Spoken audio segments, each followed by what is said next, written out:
और दूसरा एक भाव यदि कहूं तो कोई अतिशयोक्ति नहीं, हमारे भीतर अवगुण अवगुण कब तक बना रहता है?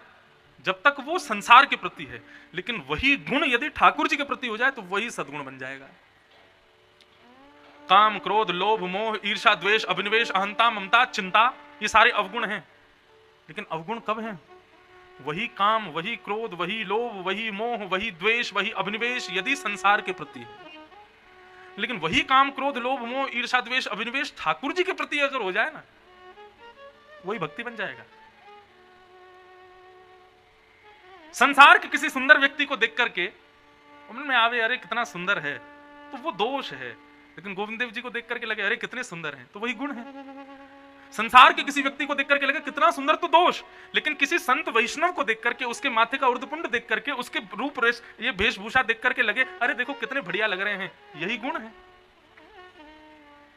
संसार के किसी व्यक्ति पर आपको क्रोध आ गया तो वो दोष है। लेकिन यदि सेवा करते करते ठाकुर जी पे क्रोध आ जाए तो वो भक्ति है। वृंदावन की एक चर्चा सुनाऊं।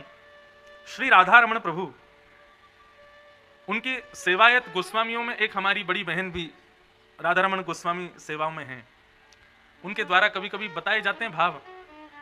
महाराज जी, श्री राधा रमण जी को पोशाक सिद्ध होती है। पोशाक का नाप एक ही है, हमारी तरह मोटे पतले तो होते नहीं, ठाकुर जी तो एक आकार रूप में रहते हैं। लेकिन ये बात आप भूल जाना कि ठाकुर जी मोटे पतले नहीं होते। सेवा जब रज रज के करोगे तो आपको मोटे भी दिखाई देंगे, आपको लंबे भी दिखाई देंगे। मैं कहाँ कहूँ अपने ठाकुर जी, हमारे लाल जी कितने छोटे से। महाराज जी, प्रारंभिक सेवा में अब सेवा में इतना अंतर है कि प्रारंभिक समय का श्रृंगार अब यदि मैं ठाकुर जी को धारण करा दूं तो ऐसा लगता है छोटे लाल जी का श्रृंगार आ गया है, ठाकुर जी को आता ही नहीं है। अब ठाकुर जी को बड़े रूप का श्रृंगार, यहां तक कि नाथद्वारा में जहां से मैं श्रृंगार लेता हूं, बाबा बिल्कुल सत्य बता रहा हूं, मैं उनको कहूंगा वो नंबर होते हैं ना कि इतने नंबर का श्रृंगार दिखा, सबको नाथद्वारा में पता है कि इंद्रेश जी के ठाकुर जी कितने बड़े। उनको जाके कहते हैं कि वो नंबर का, तो बोले आपके ठाकुर जी को यही नंबर आएगा। मैंने कहा नहीं आएगा, एक नंबर बढ़ा दो। बोले अरे आप पिछली बार यही लेके गए थे। मैंने कहा पहले आता था, अब नहीं आता है। ठाकुर जी बड़े हो रहे हैं, ठाकुर जी मोटे भी हो जाते हैं, ठाकुर जी के गाल खूब अद्भुत हो जाते हैं। प्रारंभिक समय के अलंकार हमारे ठाकुर जी के, वो यदि अब मैं धरा दूं तो ऐसा लगता है ठाकुर जी की आंख बंद हो गई है। क्यों? मुख बड़ा हो गया है। सेवा से ठाकुर जी अपना रूप आकार सब बदलते हैं। तो एक बार राधा रमण जी के गोस्वामी सब श्रृंगार कर रहे थे, राधा रमण जी का पोशाक पहना रहे थे, श्रृंगार सिद्ध कर रहे थे। तो इतने में ही अब वो जो ठाकुर जी नीचे जो बाघा पहनते हैं वो कभी यहां से फंस जाए और यहां से उतार के दूसरी तरफ से चढ़ाए तो दूसरे पाम में फंस जाए, एक पाम में आ जाए दूसरे पाम में नहीं आवे, जंघा से ऊपर नहीं खिसके, ऐसा भाव होवे कि छोटा पड़ रहा है। गुसाई बोले भैया नाप आकार तो बिल्कुल सब ठीक है, ये ठाकुर जी की पोशाक छोटी कैसे पड़ रही है? सब गुसाइयों ने एक एक प्रयास किया लेकिन ठाकुर जी को पोशाक नहीं आई। इतने बुजुर्ग गुसाई जी थे एक, वो बोले रुको मैं धारण कराता हूं। जैसे धारण कराने लगे तो वो एक जगह से थोड़ी छोटी पड़ जाए, उतार के देखें नाप ले में, बोले पुरानी पोशाक से नाप ले रहे हैं, बिल्कुल सही है, ये ठाकुर जी को आ क्यों नहीं रही है? तो गुसाई जी बोले रुको मैं बात करता हूँ। सब गुसाई बैठ गए चिंता में, बाहर भीड़ खड़ी है, सबको दर्शन करने हैं, ठाकुर जी के श्रृंगार आरती होनी है और ये ठाकुर जी तैयारी नहीं हो रहे अभी।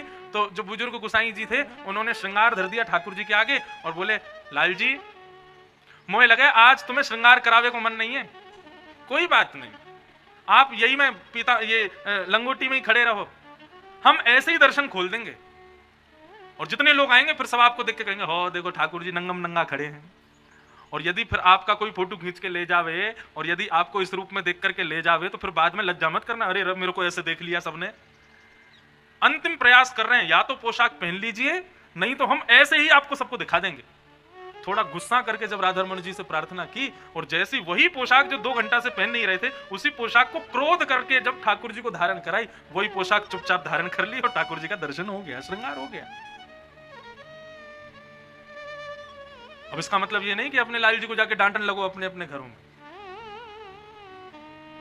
क्रोध गुस्सा ये करना नहीं पड़ता। जब हमारा किसी से प्रेम होता है ना तो गुस्सा अपने आप आ ही जाता है। क्रोध उस पर हम क्रोध सब पर थोड़ी करते हैं, जिस पर अधिकार है जिससे प्रेम है उसी पर होता है। मैं इस बात को कहना चाहता हूं कि क्रोध दोष है यदि वो संसार के प्रति, लेकिन वही क्रोध गुण है यदि वो ठाकुर जी के प्रति।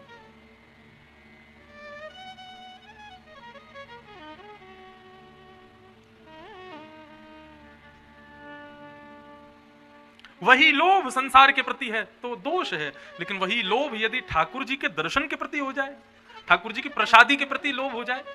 हाँ, लोग कई बार होता है ना, प्रसाद बांटते पुजारी जी तो एक दूसरे पे छीना झिपटी करते हैं। लोग कहते हैं अरे कैसे लोग हैं बताओ, छीना झिपटी कर रहे हैं। अरे ये छीना झिपटी संसार की वस्तु के लिए करोगे तो दोष है, लेकिन ठाकुर जी के प्रसाद के लिए कर रहे हो तो यही गुण है। नंदोत्सव होता है ना, तो मंच से हम लुटाते हैं बधाई, और एक दूसरे पे आदमी गिरते हैं तो लोग कहते हैं अरे राम राम, देखो बिल्कुल सबूर नहीं है, गिर रहे हैं एक दूसरे पे, लूट रहे हैं। अरे लूटना संसार में दोष है, लेकिन ठाकुर जी के उत्सव में लूटना ये तो गुण है। अवगुण ही सदगुण बन जाएगा यदि वो अवगुण ठाकुर जी के प्रति प्रस्तुत कर दिया जाए। तो श्रीमद् भागवत हमको धर्म नहीं परम धर्म का अधिकारी बनाती है। परम धर्म मतलब ठाकुर जी के योग्य बने।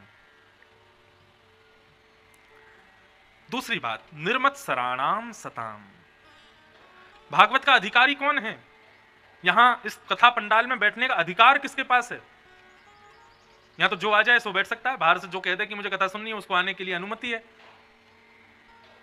लेकिन भाव की यदि बात की जाए तो अंदर एक भाव होना चाहिए और वो है निर्मत्सरता। निर्मत्सरता किसे कहते हैं?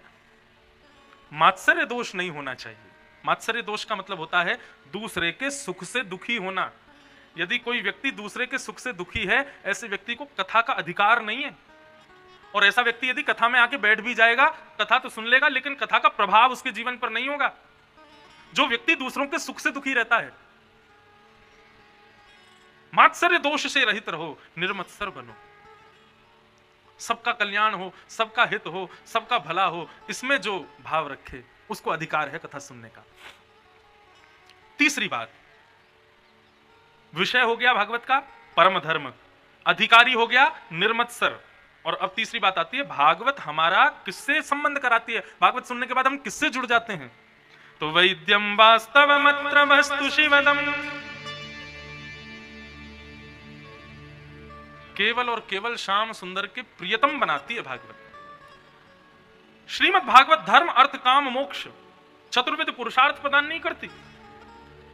भागवत में यदि आप आए हो कि हमको धर्म प्राप्त हो, अर्थ प्राप्त हो, हमारी कामनाओं की पूर्ति कैसे हो ये पता चले, हमें मोक्ष कैसे प्राप्त हो ये पता चले, तो श्रीमद् भागवत की कथा में मत आइएगा। भागवत की कथा में तो एक ही उद्देश्य से आइए कि श्याम सुंदर हमको कैसे प्राप्त हो, श्री गोविंद देव प्रभु हमको कैसे प्राप्त हो, यही उद्देश्य है भागवत का केवल।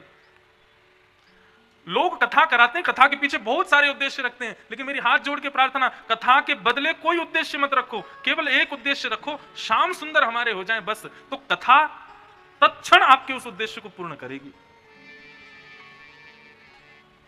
एक बार ये संकल्प लेके तो देखो, हमें कथा से और कुछ नहीं चाहिए, केवल ठाकुर जी हमारे हो जाएं। कहां मांगू? श्री परमानंद दास जी मांग रहे। श्री भागवत श्रवण सुनू नित, हे नाथ ऐसी कृपा कर दो कि केन प्रकारेण आपकी कथा सुनने को मिलती रहे मुझको, कहीं भी आपकी कथा से वंचित ना रहूं। इन तज चित कहूं अनत न लाऊं, आपकी कथा, आपकी सेवा, आपने वैष्णवों का दर्शन मिलन, इसके अलावा मेरा चित्त और कहीं लगे ही नहीं। ऐसी कृपा मुझ पर कर दो प्रभु। और अंतिम भाव में तो परमानंद जी ने आनंद ही कर दिया। परमानंद दास यह मांगत है, कहां मांग रहे हैं? नित निरखूं, आपको नित्य निरखूं, कब हूं ना अघाऊं, कभी मेरा मन ना भरे आपको देख के। जय प्रणाम। कल एक पद श्री किशोरी जी का सुनाएंगे।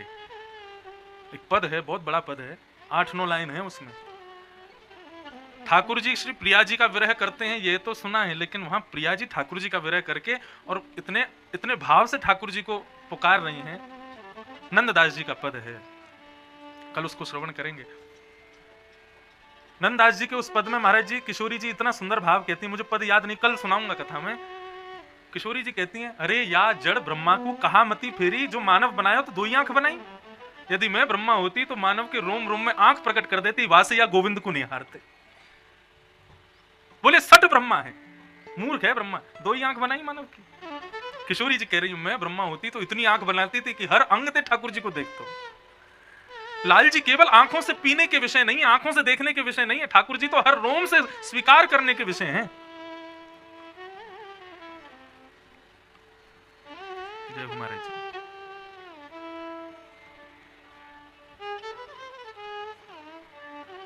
परमानंद दास यह मांगत है, नित निरखूं कबहू ना अभाऊं। नित आपका दर्शन करूं नाथ, और कभी अघाऊं नहीं, कभी मेरा मन भरे नहीं आपको देखने से, ऐसी कृपा मुझ पर कर दो। अरे कभी हम इन कामनाओं से कभी नारियल बांध के आते हैं किसी मंदिर में, इन कामनाओं से कभी कहीं पर जाके जो है कहीं धागा बांध के आते हैं कि भैया ये कृपा हम पर हो। हमने तो महाराज जी एक पद लिखा है, आप सबन की कृपा से लिखना तो आवे ना, लेकिन इतने रसिकन के पद गामे ना, सो